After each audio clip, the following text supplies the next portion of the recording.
This is Facility Science Podcast number 6. I am Jason Doolittle, and today I'm talking about basic electricity and power. Now, there are quite a few electricity and power-related topics I think are relevant to cover on this podcast, so I thought it might make sense to first cover some of the basic concepts of electricity and power as they are used in the context of facility management and engineering.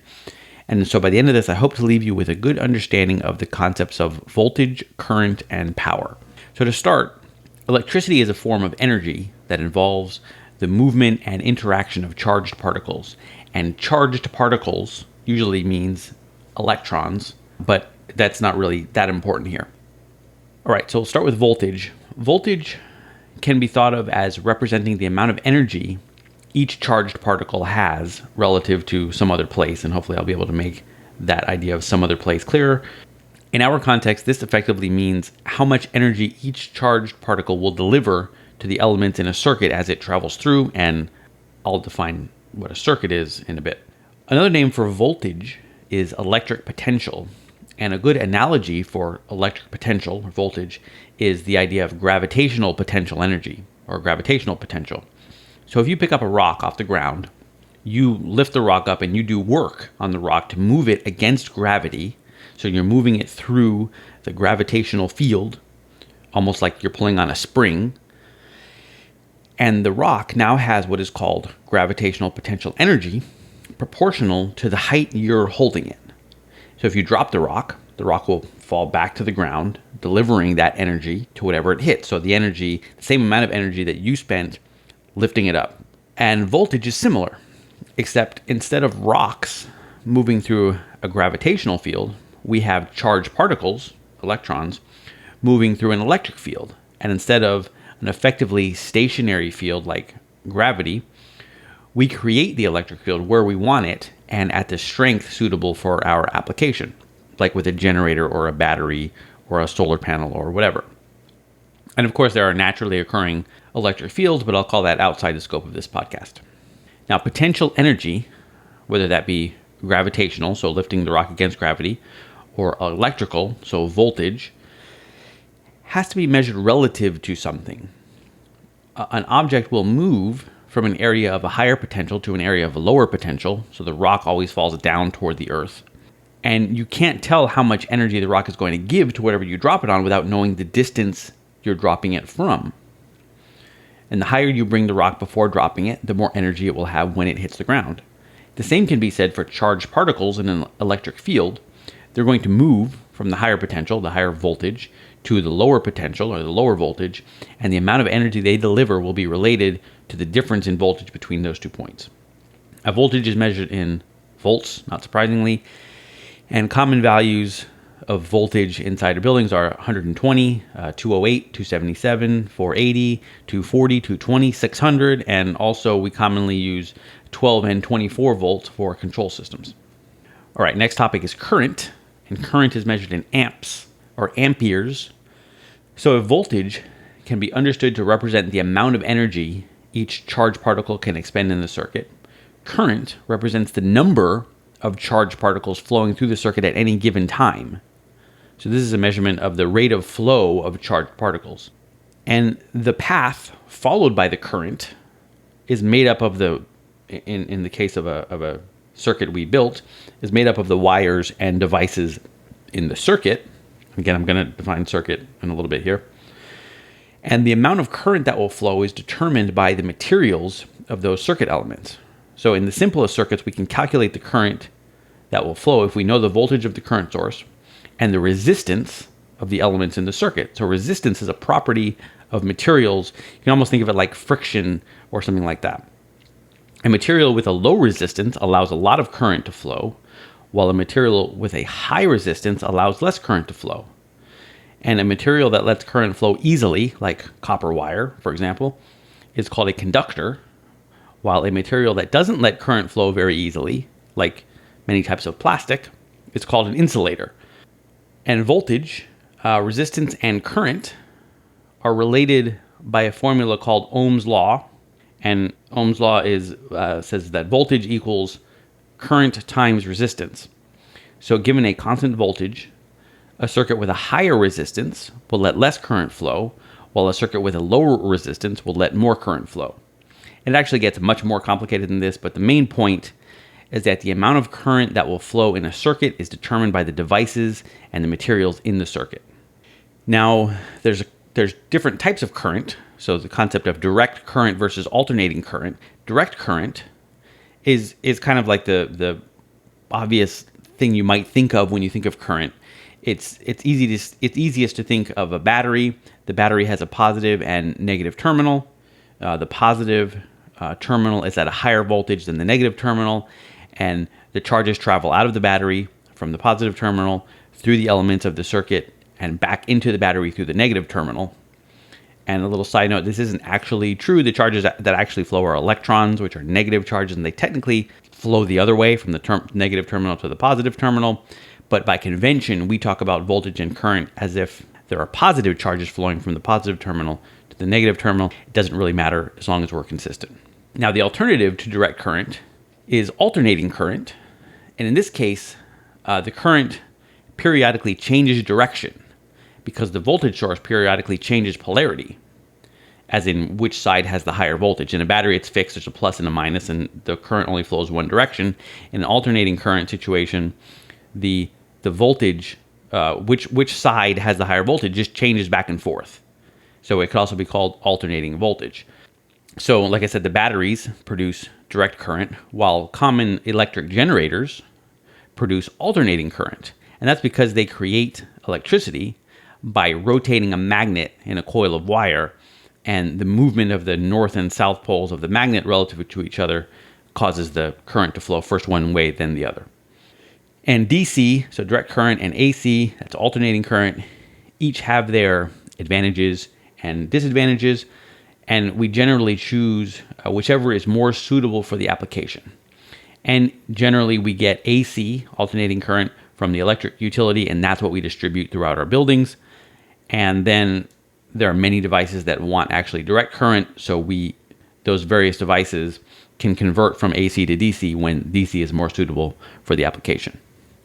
All right, now I've said this word over and over and over again, circuit, so let's try to define that. In simple terms, a circuit is the path that the charged particles take from the higher voltage to the lower voltage. And a circuit is generally a closed loop for two reasons. First, you have actual electrons flowing from somewhere to somewhere else, and the place that they're flowing from, doesn't have an unlimited number of electrons, so it can't supply much energy if all of its electrons leave and none ever come back. So in the case of a battery, if the electrons never came back through the other terminal, then the battery wouldn't be able to supply any energy. The second reason is that in order for charged particles to move, there has to be an actual difference in potential. And most of the sources we use for supplying electricity, the potential difference is created in the device, and so there's sort of a guaranteed difference in potential between the two defined points of the device. Whereas in general, you can't necessarily guarantee that two devices will be at a different or two different points anywhere will be at a different potential.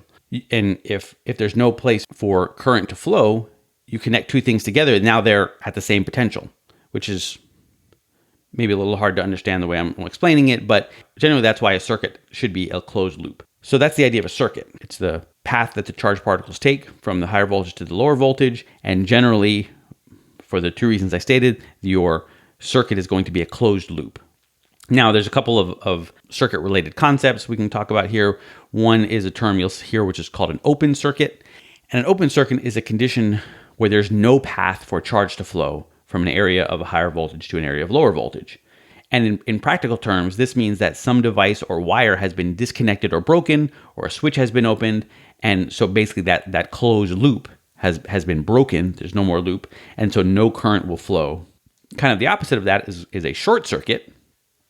And that's a condition where 2 points in a circuit that shouldn't be connected are connected. And basically you have an unintended path for current to travel through the circuit. And in practical terms, this usually results in too much current going through some part of the circuit, which will then break something or start a fire or open a fuse or a circuit breaker or something. All right, two more terms that we use to describe circuits are parallel and series. In a series circuit, the devices, say you have three devices that you want to power connect in the circuit. Those three devices are connected to each other so that the current travels from the high voltage side of the voltage source through the first device, then through the second device, and then through the third device, and then to the low voltage side of the source. And this means that each device will consume some fraction of the total voltage from the source. So if we have a 24 volt source and three devices that each have the same resistance, then there will be a drop of 8 volts across each device. Instead of the 24 volts, it would be if there was only one device in the circuit, because all 24 volts have to be used getting from the, if it's a 24 volt source, getting from the positive to the negative or the high side to the low side, you have to use up all 24 volts. So if there's one device, that one device uses all 24 volts. If there's three devices together in series, each one will use 8, assuming they have the same resistance.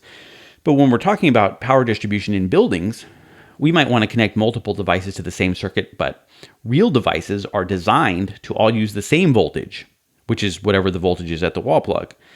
So we can't connect them in series, because then we can't be sure what voltage they'll get, because it depends on how many we connect together. So instead, what we do is we connect them in parallel, which means we connect one end of each device to the high voltage side, and then the other end of each device to the lower voltage side. And it might help to picture a ladder where the sides of the voltage source are the vertical sides of the ladder. So if you're thinking of a battery, the left side is the positive terminal, and the right side of the ladder, the vertical side, is the negative terminal. And the devices we want to power are the rungs of the ladder, so they each cross from one side to the other. So that way each device gets the same voltage, and you can remove any device without affecting any other device. All right, now we've covered voltage, current, and what a circuit is. So next thing is power. So we said that voltage is energy, potential energy, per charged particle, and current is charged particles per time. Power is energy per time. So that means that power equals voltage multiplied by current, and power is measured in watts. Now, another unit of measurement for power is a horsepower, and this is often the unit given for engines and motors, and 1 horsepower is somewhere around 740 watts, depending on which definition of horsepower you use. There are a few.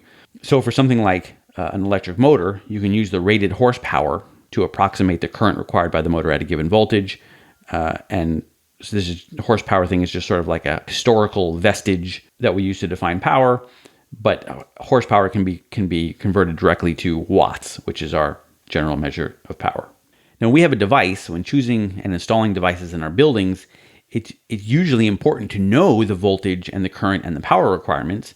And so most devices will have a sticker or a plate somewhere on them that tells you which voltage the device is designed for, and also the current and or power requirements of the device. And sometimes both, and sometimes only one or the other, but usually they give you enough that you can figure out whatever piece is missing that you might need. Sometimes the power of the device will be given, instead of in watts, it'll be given in VA. So it'll say, instead of so many watts, it'll say so many VA, which is short for volt amps. And I said watts is volts times amps, and volt amps is also volts times amps. So why do we have both? Well, a watt is a measure of what is called real power. And so multiplying voltage times current only gives you watts for certain types of electrical loads. For other types of loads, you don't quite get watts, you get what's called volt amps. And it's just a convention that we use to differentiate between the two things. Volt amps is very similar to watts, except that it measures something called apparent power, or sometimes reactive power, if we're talking about VAR, volt amp reactive. This is kind of complicated, so I don't want to get into it here. I might cover this if I do a podcast about power factor correction later on. It's generally safe to treat watts and volt amps the same for the purposes of loose estimates and sort of back of the envelope calculations. And for now, we can leave the difference to the engineers. All right, so what do we buy from the electric utility? The electric utility sells us kilowatt hours. The kilo or kilo part means times 1,000, which is just a convenient multiplier for billing purposes. And a kilowatt hour is 1,000 watt hours. And a watt hour is watts times hours. And remember from before that watts is energy per time, or energy divided by time. So watt hours is energy divided by time, multiplied by time. So the time cancels and we just get energy. So kilowatt hours that we get from the electric utility is just energy. So the electric utility is selling us units of energy. So basically what that means is they effectively count the number of electrons that go through the building and multiply by the supply voltage. Anyway, you can approximate how much the electricity to run something will cost you if you know its power consumption, which is usually on the sticker. They either give you watts or volt amps or volt and amps or some combination of those things, and you can sort of calculate the power consumption if they don't give it to you directly. So say you have a 100 watt light bulb that you run for 10 hours a day. 100 times 10, 100 watts times 10 hours gives you 1,000 watt hours per day. So that 100 watt light bulb consumes 1 kilowatt hour per day of energy. So say if you're paying 10 cents per kilowatt hour to the utility, you'll be paying 10 cents per day to run that light bulb. And so then annually, assuming you run the light bulb every day, you will spend $36.50 to run that light bulb. So that's your 10 cents times 365 days. So basically the point of that is that you can calculate the energy cost of a device by knowing its power consumption in watts and how many hours you're going to run it, and then also your rate per kilowatt hour that you get from your utility. So that's, I think, all I want to say about this right now. My notes for this are at facilityscience.com/podcast, and this is number 6. If you have questions or comments or suggestions for me, you can email me at podcast@facilityscience.com, and I hope this is useful to you. So thanks for listening.